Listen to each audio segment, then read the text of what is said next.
Do you want to know how to discipline a child with fetal alcohol syndrome? I'm Nicholeen Peck, and I teach all over the world about parenting, good communication, how to build strong family bonds, child development, education, all through the lens of the principle self-government. In this video, we're going to be talking about fetal alcohol syndrome. So in this video, we're going to talk a little bit about what's going on inside that child that has fetal alcohol syndrome and how they're processing, and then we're going to talk about what works to help them with that type of processing.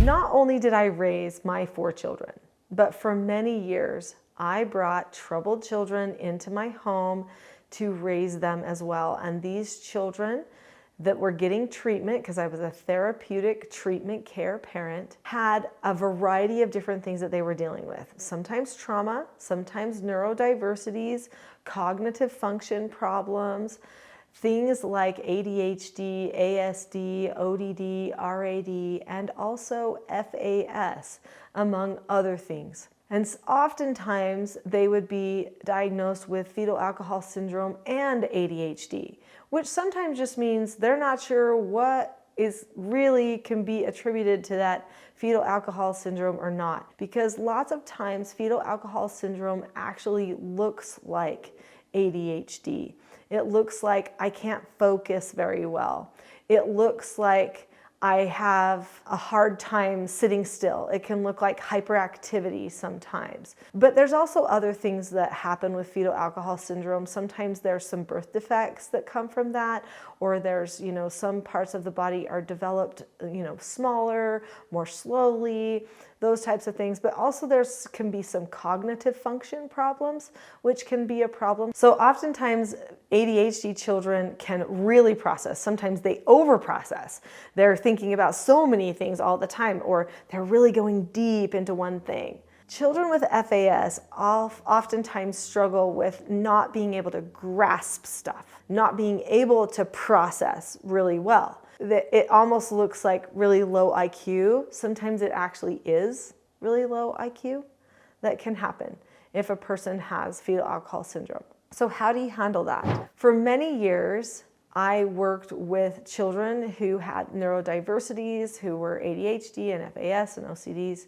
I realized that one of the most important things that I could do with working with these children, especially the ones that were cognitively lower and had fetal alcohol syndrome, was to make sure that my environment was incredibly predictable. So what does it mean to create a predictable environment? Well, if you've already subscribed to this channel, then you know that I am all about self-government here, which means that you make a plan, you follow through with the plan, you analyze yourself to see if you are executing your plan properly, that the children learn how to do this and the parents learn how to do this, and it's based upon skills. You learn how to plan your behaviors and assess your behaviors and make changes. So when a person is planned, then they have a higher chance of success, especially if they have lower cognitive function, because the plan is going to help keep things very consistent for the child, but also it's going to be repetitive and predictable. So predictability is huge. If the predictability goes away, if a parent starts parenting emotionally with frustration, anger, the child who is processing with an FAS type of a processing style is going to get anxious. There's going to be severe anxiety. They're going to shut down. They're going to withdraw. They're going to start feeling like they can't do anything right. There might be depression that creeps in. There's going to be other things that happen because they're not getting the proper connection that they need. That connection that happens in the relationship with parent and child, or caregiver and child, is very important to all children, but especially if you have a child who has FAS.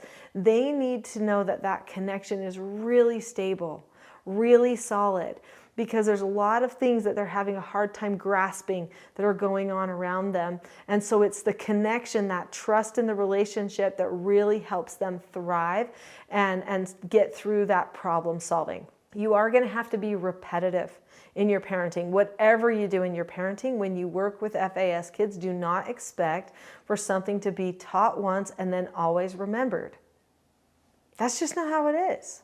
It's going to be taught, remembered occasionally, but then oftentimes not remembered, and then taught again. And so when you have to do the reteaching, don't say things like, we've already talked about this before, we already taught you this before. That doesn't help a person. The person who has FAS is like, oh no, when was that taught? How did I forget that? What do I do? Suddenly they're stressing over something else. Just keep doing the consistent teaching, even if it's repetitive. You would do the same thing with a toddler. So it doesn't matter the age of the person. If cognitively that's where they're at, embrace the idea that you're going to need to do regular, repetitive teaching. It's okay to be repetitive if the person learns. And over time, they do. I had great success with people in my home who came for treatment who had FAS. I also saw how some of their parents would deal with them. Now, remember, they were taken from their parents, right, for a reason. Well, lots of times their parents or grandparents or caregivers would get very frustrated. They would bully them, they would intimidate them. The last thing you want to do is wrap all of the discipline or teaching of the child around emotions like fear and anger and stuff like that, because that's incredibly distracting for the psyche. It puts the person in the wrong brain when they're already struggling with cognitive function. Let's not put them in mid or back brain, which means as the parent or the caregiver, we have to stay in front brain too. So our calmness is key. Now, there are certain things that I taught all the children in my home, whether they were my own biological children or my foster children. I taught them the 4 basic skills of self-government. I also taught them how I would correct them every single time, the words that I would say to them every single time, and what all the consequences would be. And it was not complicated. It was simple. We had 4 consequences. That was it. 3 of them were used for total out of control behavior. 1 was used for everything else.